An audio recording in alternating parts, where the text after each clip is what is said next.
반갑습니다. 신성호입니다. 이로미안 가족 여러분, 그동안 장이 평안하셨습니까? 포스트 코로나 시대, 요즘 배달 음식 많이 시켜서 드시고 계시죠? 예. 자, 외출이 어려우니만큼 지금 많은 음식들을 가정에서 배달해서 드시고 또 만들어서 드시고 그러시는데요. 장이 탈이 없이 평안한지 잘 점검해 보셨으면 좋겠습니다. 자, 이럴 때일수록 장 독소가 쌓이지 않도록 잘 관리를 하셔야 하는데요. 대한민국 주요 암 발생 1위가 위암, 그리고 2위는 대장암이라고 합니다. 특히 여성과 남성 주요 암 발생 원인은 3위가 대장암이라고 하는데요. 즉, 우리의 환경이 장 건강을 방해하는 요인들이 많다라고 하는 증거이죠.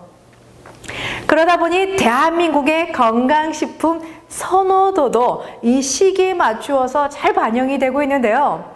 포스트 코로나 시대에 이 홍삼뿐만 아니라 유산균의 소비가 매우 증가하고 있는 추세입니다.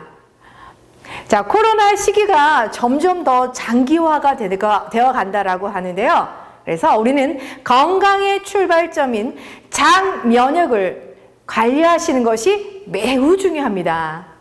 우리가 먹는 음식은 우리를 그대로 대변해 주게 됩니다. 우리가 어떤 음식을 섭취하느냐에 따라 우리 장내 균총도 달라진다라는 건데요. 뿐만 아니라 우리가 섭취한 음식을 통해서 유해균들은 이걸 먹이 삼아서 끊임없이 증식을 하게 됩니다. 자, 그렇다면 우리의 장은 어떤 역할을 할까요? 자, 우리 장은 70% 이상의 면역 세포가 존재하는 곳입니다. 우리 전신 면역의 70%의 면역 세포가 이 장 점막에 있는 림프 조직에서 존재를 하고 여기에서 생산을 해내는데요. 그만큼 장 조직이라는 건 상당히 중요한 곳이죠. 장은 면역의 출발점이다 라고 이야기할 수 있습니다. 그래서 장 관리를 잘 하셔야 전신 면역의 70%를 좌우하기 때문에 아주 건강한 면역을 유지하실 수 있다는 겁니다. 자, 면역의 출발점은 어디라고요? 맞습니다. 장에서부터 시작이 됩니다. 자, 장은 이렇게 이상의 신경세포가 존재하는 곳입니다. 우리 인체에서 신경세포가 가장 많은 곳은 어디일까요? 뇌겠죠. 예. 뇌에도 신경세포가 많은데 장도 신경세포가 상당히 많이 분포한다라고 하는데요. 그 이야기는 장은 민감한 조직이라는 겁니다. 아주 예민하기 때문에 쉽게 스트레스를 받거나 과로를 하게 되면 탈이 잘 나는 거죠. 자, 그렇기 때문에 잘 관리를 하셔야 됩니다. 장을 그래서 우리는 제2의 뇌다라고 이야기를 합니다. 감정의 영향을 그대로 받기 때문에 장 관리가 상당히 중요하고 또 연약한 존재라는 걸 우리가 꼭 기억을 하셔야 됩니다. 자, 장은 우리가 크게 두 가지로 볼 수 있습니다. 자, 장을 크게 두 가지로 분류해 볼까요? 장은 소장이 있고요, 대장이 있습니다. 자, 소장이 하는 일은 뭘까요?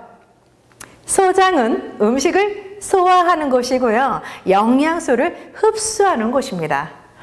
우리가 어떤 음식을 먹느냐보다 더 중요한 것은 내 몸이 어떻게 흡수하느냐가 중요하죠. 그 소화와 흡수의 결정은 소장에서 진행이 되게 됩니다. 소장 관리를 상당히 잘 신경을 쓰셔야 됩니다. 소화되지 않은 영양소는 영양소가 아니라 노폐물이 될 수 있고요, 독소가 될 수 있습니다.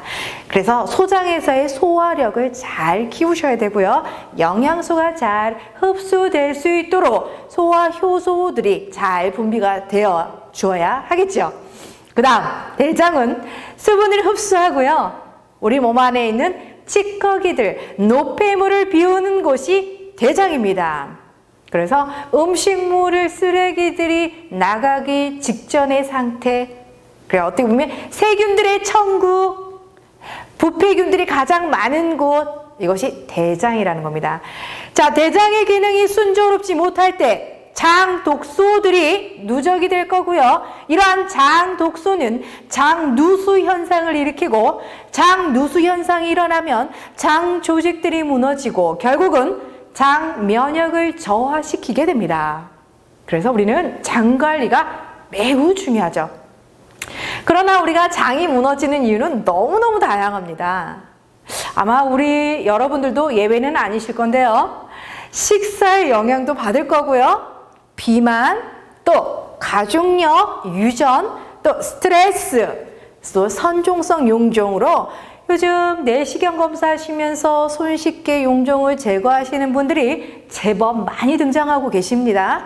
자, 쉽게 생기는 용종, 그 다음 염증성 장질환, 그 중에 가장 대표적인 게 크론병도 있을 거고요. 만성설사죠. 또 궤양성 대장염도 있습니다. 스트레스성 궤양성 대장염. 자, 스트레스 받으면 배가 아파요. 공부를 하려면 배가 아파요. 일을 하려고 하면 배를 아파요. 누군가를 만나려고 하면 배가 아파요. 자, 감정의 영향을 받기 때문에 그렇습니다. 신체 활동이 부족해도 장이 무너질 수 있고요. 특히 지속적인 음주, 그리고 50세 이상의 연령이라면 이제 누구나 장 건강에 대해서 신경을 쓰셔야 됩니다. 장 근육이 많이 약해져 있죠. 장 점막들이 많이 손상이 되어 가고 있다는 의미입니다. 히포크라테스는 이런 이야기를 했습니다. 모든 병은 어디서부터 시작이 된다고요? 장에서 시작이 된다고 했습니다. 자, 다른 말로 하면요. 모든 치유는 어디에서부터 시작이 될까요? 장에서부터 시작이 될 수 있는 겁니다. 그래서 면역의 출발점이 바로 장이고요.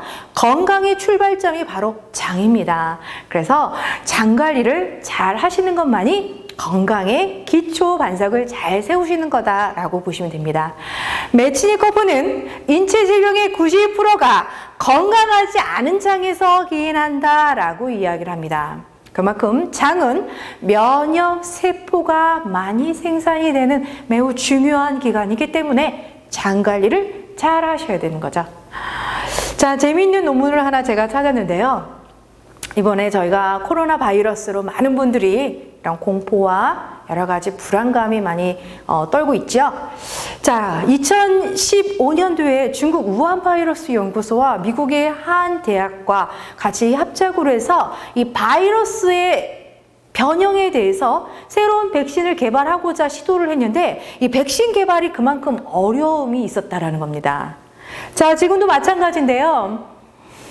자, 지금의 코로나 바이러스가 지속적으로 변종이 일어나고 있습니다. 근데 이 코로나 바이러스는요, 사람의 몸에서 이 바이러스가 들어가면 지속적으로 돌연 변이가 생겨서 치료약을 개발하는 게 힘들다고 보고를 하고 있습니다. 그리고 몇몇만 거쳐가면 조금씩 또 변이가 일어나기 때문에 처음의 바이러스와는 완전히 다른 바이러스의 새로운 양상을 보여준다는 겁니다. 그래서 그만큼 백신 개발이 어렵다라는 얘기죠. 자, 이럴 때일수록 우리는 어떻게 해야 될까요? 백신을 기다리는 것도 중요하지만 더 중요한 것은 변종되는 바이러스에 따라 이것을 지속적으로 제거할 수 있는 우리의 장 면역을 키우시는 것이 너무너무 중요합니다. 코로나로 인한 확진을 받은 환자분들이 이런 호흡기 내과를 찾아서 확진을 받고 치료를 받는데요. 상당히 특이한 현상이 일어났습니다. 호흡기 증상으로 찾아오는 환자들보다 소화 관계로 인해서 찾아오는 환자분들이 훨씬 더 많다라는 겁니다. 소화기 증상으로 나타내는 경우가 매우 높다라는 이야기인데요. 식욕이 떨어지고요, 설사를 하게 되고요, 구토가 일어나고요, 복통이 일어나고 불편한 소화기 증상들을 호소하는 환자들이 훨씬 더 많다라는 의미입니다. 자, 약 41%는 호흡기 증상이 있지만 약 47% 이상은 소화기와 호흡기 증상을 함께 호소한다라는 얘기죠. 자, 코로나 증상이 심할수록 소화기 증상은 더 심각하게 나타난다라고 이야기를 하고 있습니다. 자, 그 이유는 장상피 세포에 염증이 유발이 일어나서 지속적으로 설사가 나타나는 거고요. 또 장내 미생물의 변화가 생겨서 장에 있는 면역력이 급격히 떨어지고 이로 인해 폐 면역까지도 함께 떨어진다라고 보고를 하고 있습니다. 지금 이 코로나 바이러스는 우리 호흡기뿐만 아니라 장 면역을 공격하고 있다는 겁니다. 이럴 때일수록 우리는 장 면역을 더욱더 신경을 많이 쓰셔야 됩니다. 코로나 바이러스는 우리 인체에 있는 스파이크 단백질의 수용체와 결합을 하게 되는데요. 이 코로나 바이러스가 가지고 있는 스파이크 단백질의 수용체인 이 ACE라고 하는 이 성분은 우리 조직에 폐에도 많지만 장 조직에도 많다라는 겁니다. 그리고 근육에도 있고요. 그래서 코로나 바이러스는 장 점막에서와 또 접촉을 통해서 장 손상을 일으킬 확률이 매우 높기 때문에요. 우리가 장 관리를 지속적으로 신경을 많이 쓰셔야 됩니다. 자, 장 건강이 왜 이렇게 중요할까요? 사람의 장에는요, 약 100종류 이상, 그리고 약 100조 이상의 균들이 함께 생존을 합니다. 우리는 미생물과 공존한다라고 보시면 돼요. 우리 인체는. 그런데 이러한 균들은 우리가 섭취한 음식물을 먹고 함께 살아가게 됩니다. 그래서 건강한 장을 유지하기 위해서는요, 장내 유익한 균과 유해균들의 비율을 잘 관리하시는 것이 매우 중요합니다. 장내에 유익균을 많고 또 유해균을 줄이는 것이 바람직한 장내 세균 균총을 관리하는 방법이기도 하는데요. 이러한 장내 균총의 균형이 깨지게 되면 장이 제대로 기능을 하지 못하기 때문에 설사가 일어나요. 또 면역 능력이 떨어지기 때문에 우리 몸에도 또 질병에도 또 위협이 다가올 수 있어서 장 건강 관리가 그만큼 매우 중요한 겁니다. 자, 그렇다면 유산균은 왜 중요할까요? 자, 유산균은요, 장내 유익한 균들을 늘려주고요, 유해한 균들을 억제해서 장 건강을 지켜주는데 매우 도움을 줄 수 있습니다. 체내에 이러한 유산균들은 약 300가지에서 약 400종에 이르는데요.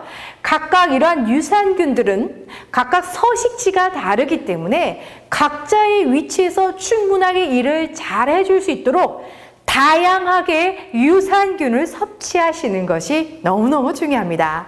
유산균의 균종도 중요하지만요, 유산균들이 서식지가 다르기 때문에 균수와 균종을 모두 다 어울러서 다양한 보충을 하셔야 유해균들을 제거하고 유익한 균들을 올려서 장 건강을 건강하게 지킬 수 있습니다. 면역의 출발은 장이고요. 장 건강을 시작할 때 우리의 건강과 더불어 인체 면역까지 모두 회복을 하실 수 있습니다. 자, 지금부터 장 관리 잘 하실 수 있도록 함께 도와드리도록 하겠습니다.